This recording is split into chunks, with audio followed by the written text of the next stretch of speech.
What are we talking about today? All right, so we are going to talk about Hobo with a shotgun.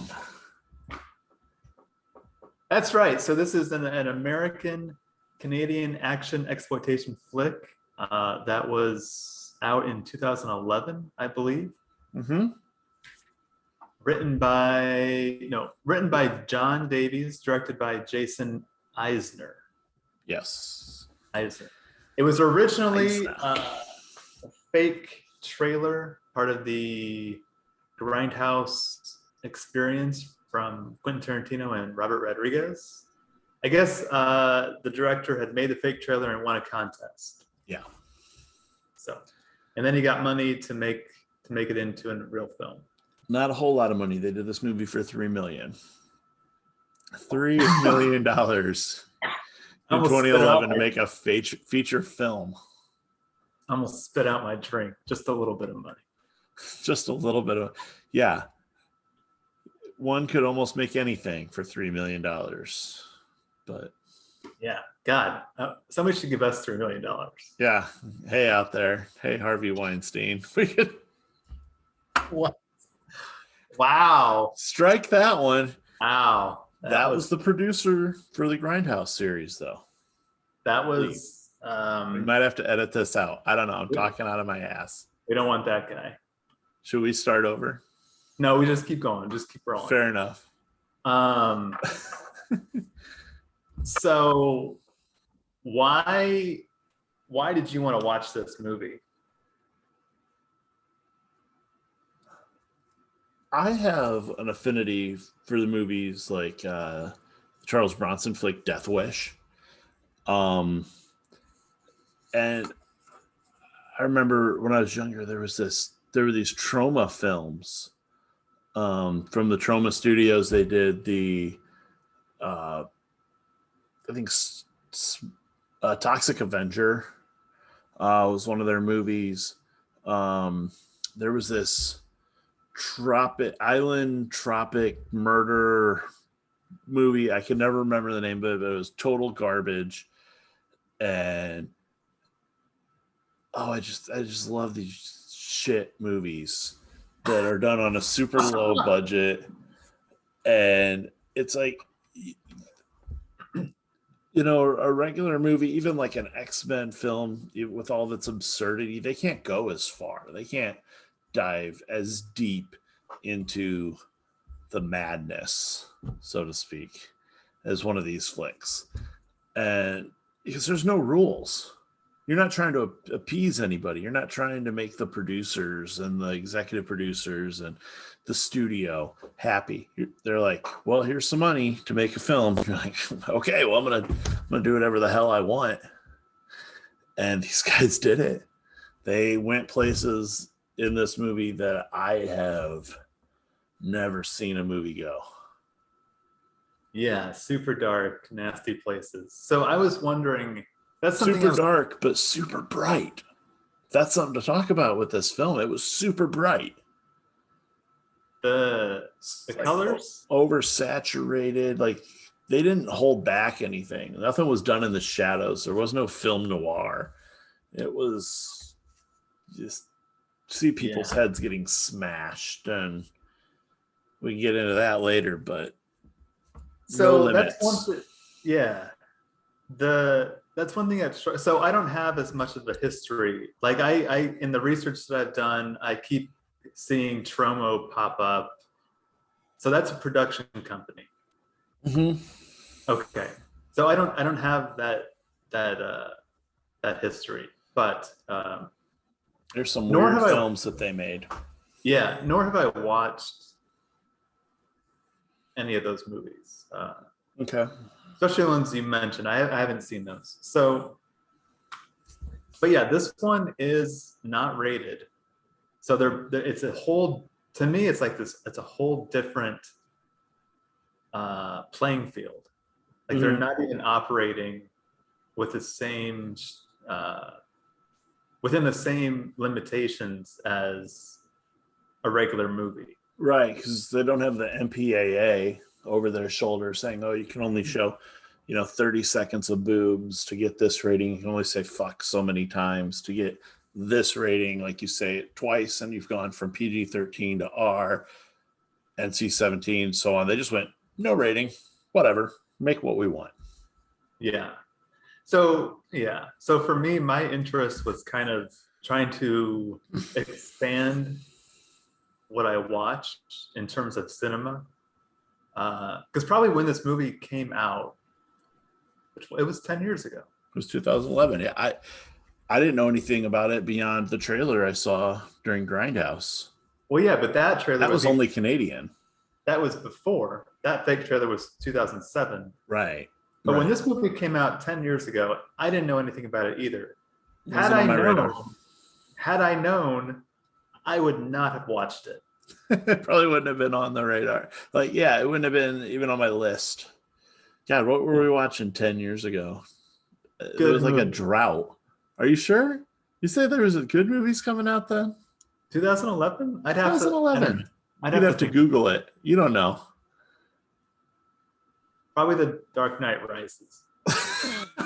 Yeah, that's right. You're watching Avengers movies and The Dark Knight Rises. I don't watch Avengers. I don't watch them either. I refuse.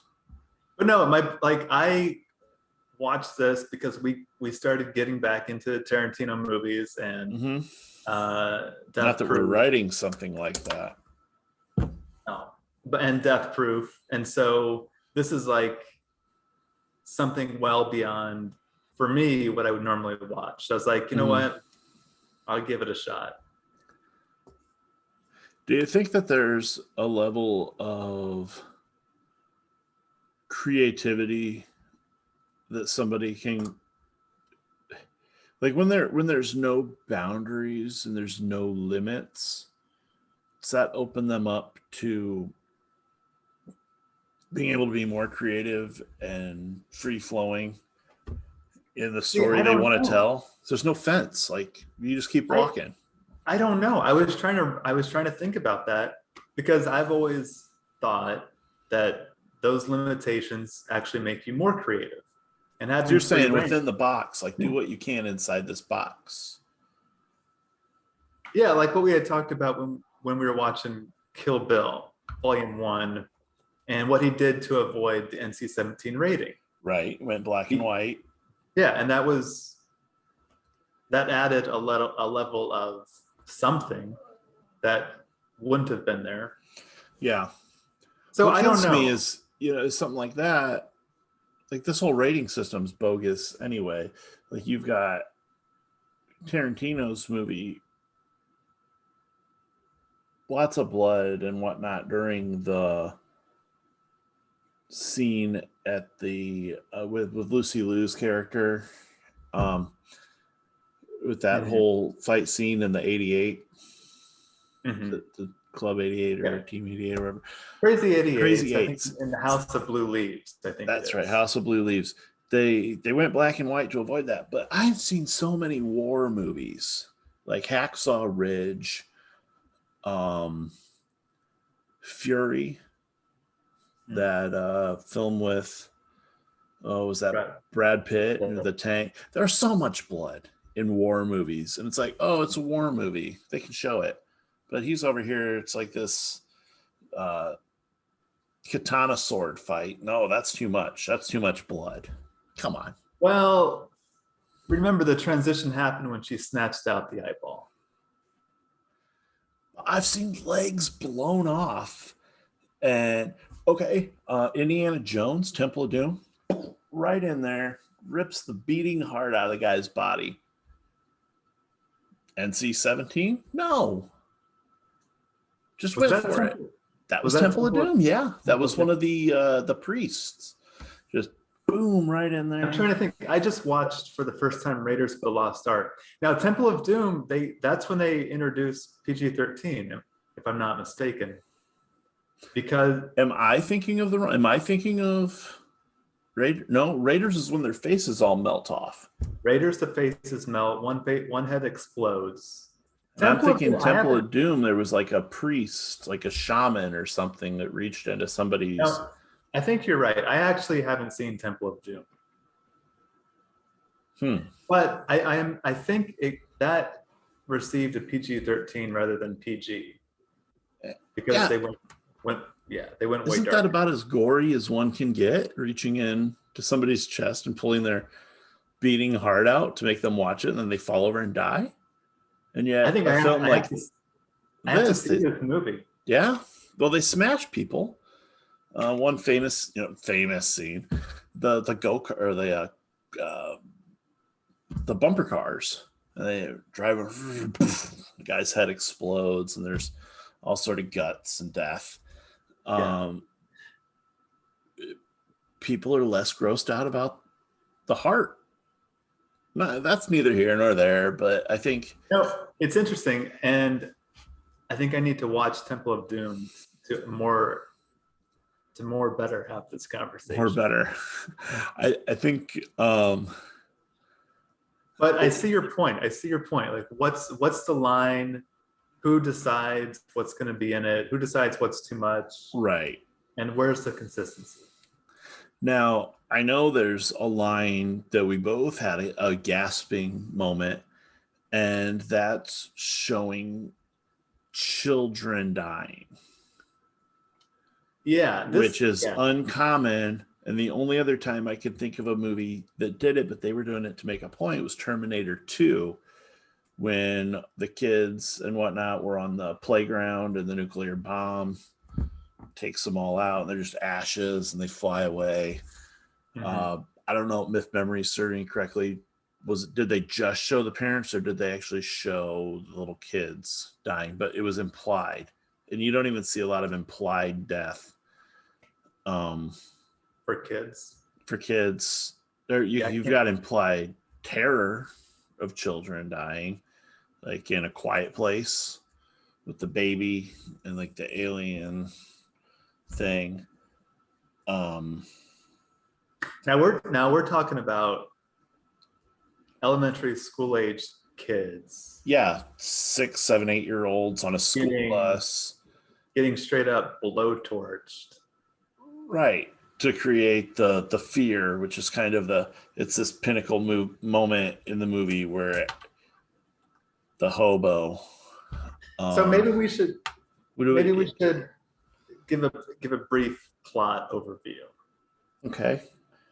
We'll just go back and forth. We'll just spitball this thing one scene so at a time. It's an unnamed, as far as I know, it's an unnamed city which is just riddled with crime. It was Hope Town. Oh, that's right. There was a name. And then they all called it Fuck Town. Yeah. But it's this insane place of extreme crime all the time. All kinds of crazy, nutso things happening, and people bearing witness to it as part of this main gangster. His main thing. He wants to make people watch these horrendous crimes. Right. And so one of the guys watching is the hobo, played by Rutger Hauer. And at first, he doesn't do anything. Like everyone else, he doesn't do anything. But he's disgusted by it. You can see he's got like hatred of what he's seeing in this place. Right. He's watching it like, what the hell is going on? And then eventually, he does decide to take matters into his own hands. Right. And clean up the streets. Mm-hmm. And that's after the prostitute Abby is getting harassed by, I believe it's Slick, the son of Drake. Drake is this overlord guy in the town. He's like the richest guy in town, so he has all the power. How he has the power, why he has the power, does anybody really know? Nobody knows. No, they don't go into it. They're not concerned with those questions. No, I've heard somebody once say, to be a god, you only need to tell, not explain. So yeah, well, he's certainly telling them. He's saying, I'm a god. And then he gives them fear. Obviously, there's fear. His sons, Ivan and Slick, are allowed to basically just go through town, do whatever they want. Right. Rape, as long murder, as it's killing, kills. raping, murdering, whatever, terrorizing. stealing. It's all theirs. It's their oyster, but they're in charge of the police department. Right. You could assume they're probably in charge of the Humane Society, whatever. Like they're The running the whole show. shebang. Yeah, absolutely. There So isn't any it's all extreme. Like there's no here, there's no middle ground. it's here and there. It's all here all the time. I think Abby is the middle ground because she has this extreme of she's a prostitute, but then she has this the sensibility that she could be a teacher, which Hobo believes that she'd be a great teacher. Okay, that is my one favorite thing about this movie. The Hobo, for some reason, believes or thinks that she's a teacher. It's him thinking that she's a teacher. You think that he thinks she's a teacher, or that he thinks she'd make a great teacher? I think he said she'd make a great teacher. He knows she's a prostitute. Well, but then he brings her flowers later and says it's for your classroom. I think he's giving her hope. I don't know. A little bit of hope. Well, then she goes, I'm not a teacher. Am I making that up? No, I don't see.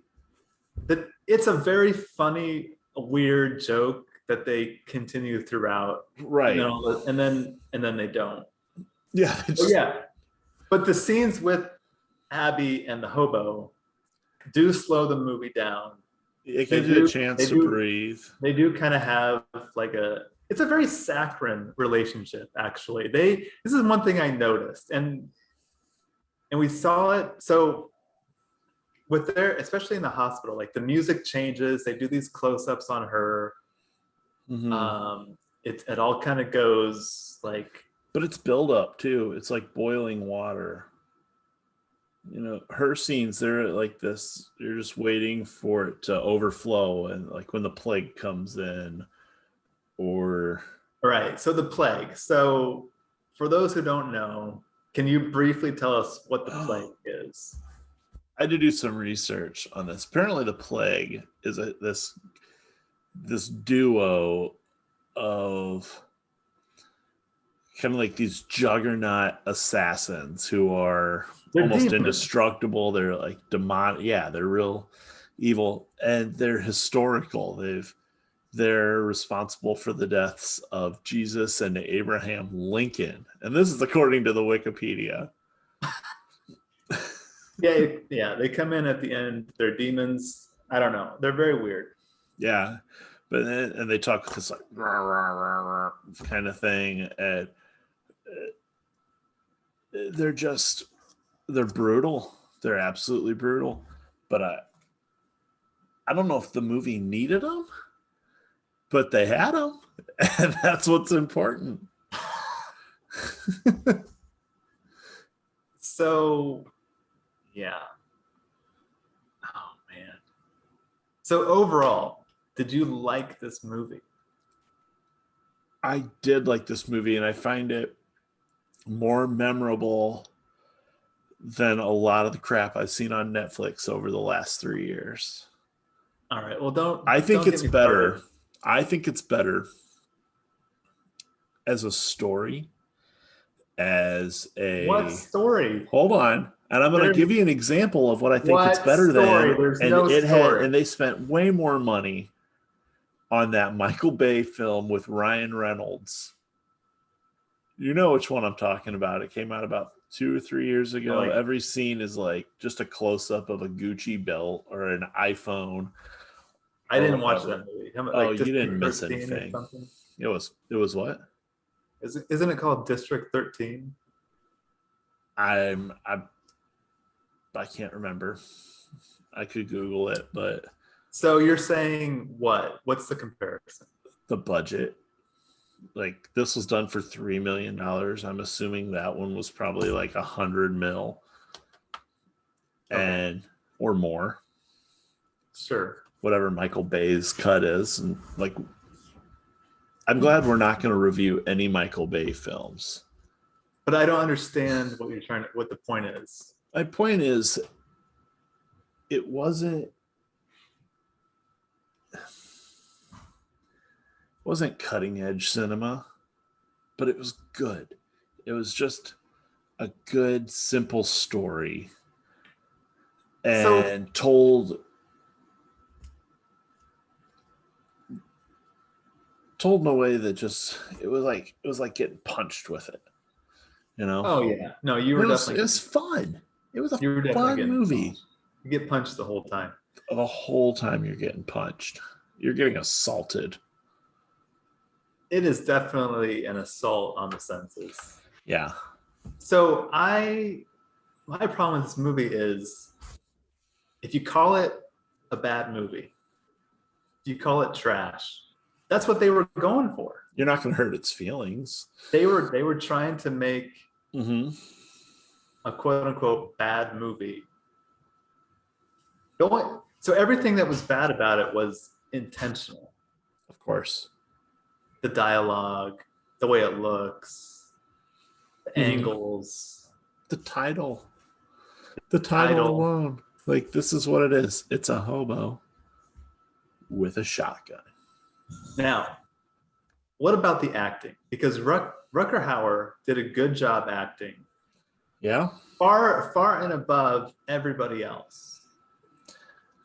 I think. So I don't. Have you seen the movie Repo, the genetic opera? No. Where everything was like way over the top. It's about a repo man who takes people's organs back if they don't pay for them. It's out there. It's wild. It's a wild flick, but it's over the top. Everything's over the top. So you're saying even the bad acting from everybody else was intentional? Oh, absolutely. They weren't trying to, win any awards.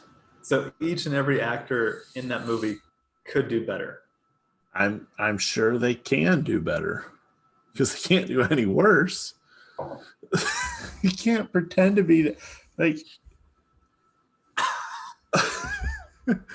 All right, so you have to try to be that bad, because if somebody was just that bad, it would come across as like, wow, they're really uncomfortable just even being in front of the camera. I guess. So which makes my thing with it even more difficult. Like my feelings about this movie are mixed, tending toward I don't like it. But there's a part of me that recognizes this crazy, unbridled energy that, like what you were talking about, you don't see in most mainstream cinema. And there was something about that I think is compelling. But there's not a great story. There's a story. Well, there's a story to get you from point A to point B. Let's talk about the lawnmower. Okay, but I want to ask you this. Is it more realistic of a story than a mermaid who wants to be on land, so she gives up her voice to get legs to fall in love with a prince? What's a better story? They're both stories. They're both absurd. I've never seen that film. You've never seen Little Mermaid? That's correct. Okay. They're both absurd. You don't have to make sense to tell a good story. No, I understand. It's a high concept thing where, no, I understand. It's a very simple story.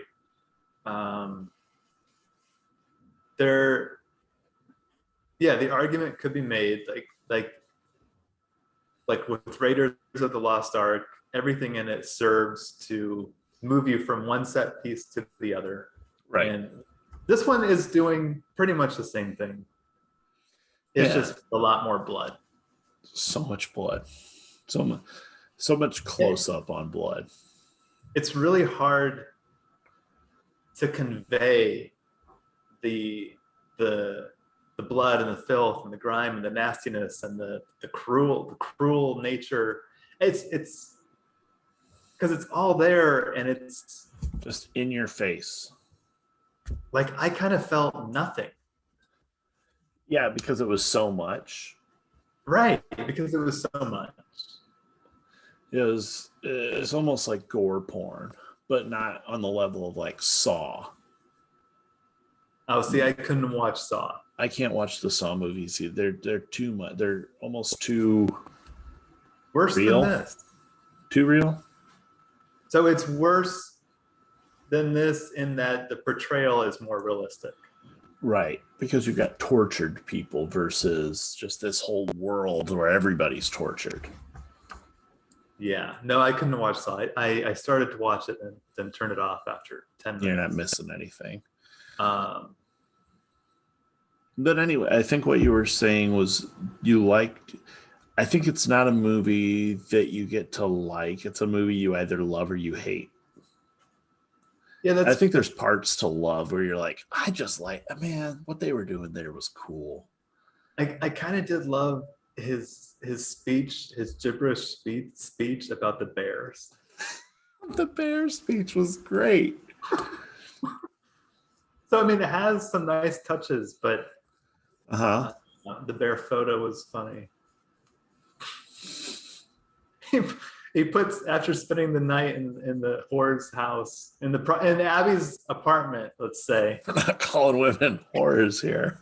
Because she lets him stay there after he saves her, and she has this empty picture frame, and he gives, before bed, he gives this whole speech. Oh, because she gives him the bear sweater, bear, so he doesn't get blood on her sheets, and then he gives this whole speech about bears, which is just nonsense. And then he wakes up. He's gone in the morning, and he put a photo of a bear. Where did he get that photo? Into the picture frame. I have no idea where he got it. And put a handwritten note, thanks for the bed. Yeah. Like that's pretty brilliant. What was that line where we're both watching it? We're watching it remote, and we text each other like the same moment because there was some ridiculous line towards the end. Towards the end. The very end?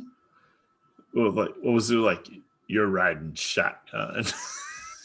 Yeah, something like we're in a car to hell and you're riding shotgun. That was the last line of the movie. And I'm pretty sure they made the movie just to make that line. Yeah. But that's the thing. There are some genuinely funny pieces throughout. Mm-hmm. But I don't think I can stomach the whole of it. Would you watch it again? I don't want to be more desensitized. I think as we go down this rabbit hole of, I don't want to call them B movies, they're like C or D movies. It's just gonna happen. Like it's. Yeah, but here's the thing. Like I'm watching. It's not Royal Tenenbaums, It's no, but so I watched Baby Driver a couple of nights ago. R-rated movie. It has some violence. It has what I would have said are some moments of extreme violence before I watched Hobo with a Shotgun. But now they're nothing. That looks like PG to me. Mm-hmm. That's how I felt watching Saving Private Ryan again after having seen Hacksaw Ridge. Both are World War II movies, but some directors make that choice to just show you everything, and the everything is part of their story. You can try to describe bloodshed and death and mayhem, or you can just show it. And that's a choice that the director has to make. So my other thought kind of around this, because with Hobo with a Shotgun, to me, they had a bunch of crazy ideas. And it just seems like they put every single one of those ideas into the movie. Mm-hmm. to the point where it was all violence and bloodshed and blood splatter and all this mayhem. Right. Which after a while, because there's so much of it all the time, to me becomes like white noise. Yeah, I think that's fair. It almost loses its impact. Whereas if you look at like Death Proof, I mean, they're both doing something totally different, but right, there's a lot of buildup. There's a lot of buildup to the violence that you know is coming. It's like being like somebody pulling a rubber band back really slowly and then snapping you with it, whereas these directors were just going pop, pop, pop, pop, pop, pop, pop, pop, pop. Yes, so that's a really good analogy. But I think we could say that buildup of tension and that release of tension is like a staple of good writing. Mm-hmm. And Hobo with a Shotgun kind of, I mean, it lacks that buildup because it's there all the time. Yeah. So to me, it was a little bit, even though like, it was like, oh shit, this is shocking. Yeah. Oh my God, they've done this. What the fuck? They've done that. You have those moments, and I guess that's what they're going for. But for me, like the impact, it wasn't there. Like that big impact that leaves you like, this is, at the end of it, you're just run over. Well, here's an idea. Here's an idea how we can rate films. You got 2 thumbs. Are you giving it 2 thumbs up, or are you giving it 2 thumbs down, or one of each? Oh man! So we're called back to Roger Ebert. What's up? The groceries are put away, and I'm going to the gym. Okay, let's see. Yeah, it's a kind of a callback. Roger Ebert got to give it a thumbs up or a thumbs down. We have 4 thumbs here. This is twice as good as Siskel and Ebert. So I've been, oh man. And maybe it was just like 1, 2, 3, boom, and you raise it up. You can do 1 up, you can do 1 down, you can do both. It's a mashup. Yeah, because my feelings are so mixed because there's some. All right, so okay. All right, 1, 2, 3. 3 thumbs up.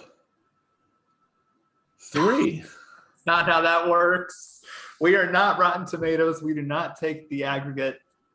Of course you do. That's 75%. I'm liking it for multiple reasons. I would give it. I mean, that's 50%. That's good. That's good. 50%. And I'm giving it 100%. That's but 75. I can't do like a half star. I mean, a half thumb. You just did. I can't do 2 halves. I don't think it matters that. If I do 2 thumbs down, that's 0. Yeah. No, so this rating system is. There's flawed. movies we've watched that are 2 thumbs down. So if I was going to rate this out of 5 stars, that is the question. Would I say 2 stars or 2.5? You just said 2.5. Well, because I only have 2 thumbs. That's what makes it different. This is a new thing. Nobody else is doing that. All right, we're giving it 1, 2, 3 thumbs up, 1 thumb down. People can interpret what they want. Wow. Out of that. Oh man. So what's next? What's the next exploitation flick we're going to dive into? Oh man. Well, I have the entire Dolomite series on DVD. We could jump into that. There is a list of films that look outstanding that are a lot like. You mean that list on Prime? Yeah. Here's one starring Stephen Lang, William Sadler, Fred Williamson. It is called VFW. And here's the synopsis. A typical night for veterans at a VFW turns into a battle for survival when a desperate teen runs into the bar. When a gang of punks comes looking for her, the vets use every weapon at their disposal to protect themselves from an unrelenting attack.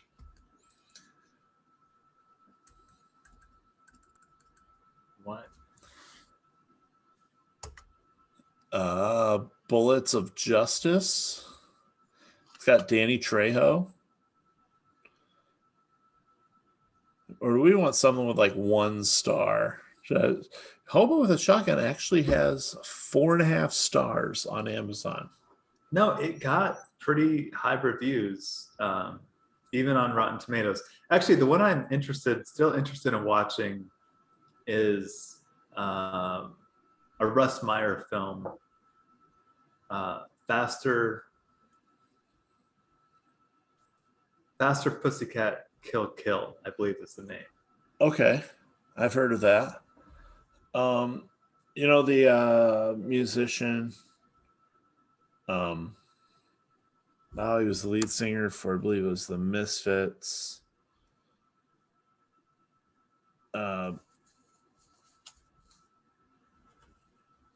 Name slipped my mind. Sang that song Mother.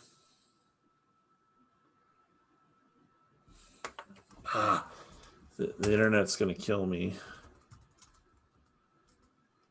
Danzig. He has a series of movies, vampire movies. Now, you said you don't like vampire movies. I know. This one's called Verotica. It's an anthology horror film written and directed by Glenn Danzig, based on a line of comic books by Danzig's company, Verotic. He makes these B-movie flicks, and he hires porn actresses just to be the actresses in it. Well, that does sound like a lot of fun. It's wild. These are wild flicks. You've already watched them? No, I've never seen any of them. I've heard of them.